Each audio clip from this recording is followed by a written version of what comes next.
আমরা আজকে দেখব ফটোশপে ব্রাশকে কিভাবে গ্রেডিয়েন্টে রূপান্তরিত করা যায়। আমরা প্রথমে এখানে একটি ছবি নিয়েছি, ছবিটিকে আমরা ফুল ফ্রেম করে দিচ্ছি। ছবিটির লেয়ার সিলেক্ট থাকা অবস্থায় আমরা এখানে একটি নতুন লেয়ার নেব।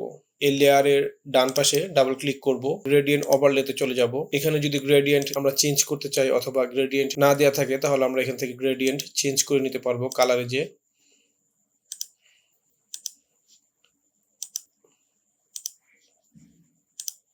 আমরা এটাকে রেড রাখবো। আমরা এখান থেকে গ্রেডিয়েন্ট স্কেলটিকে এভাবে অ্যাডজাস্ট করে নিতে পারি ডানে বামে সরিয়ে। এখন ব্রাশ নেব। ব্রাশ নেওয়ার পর আমরা এখানে অপাসিটি এখানে রাখবো 80 আর ফ্লো রাখবো 50। তো এটা আমাদের ইচ্ছা মতো অপাসিটি ফ্লো যতটুকু দিলে ভালো লাগে আমরা চেঞ্জ করে দেখে নিব। তো আমরা যদি এভাবে এখন টান দেই আমরা দেখতে পাচ্ছি ব্লু এবং রেড এর কম্বিনেশন। আমাদের থাম্বনেইল বানানোর প্রয়োজনে আমরা এভাবে ব্রাশটিকে অপাসিটি ফ্লো কমিয়ে বাড়িয়ে এভাবে গ্রেডিয়েন্ট ব্রাশ ব্যবহার করতে পারি।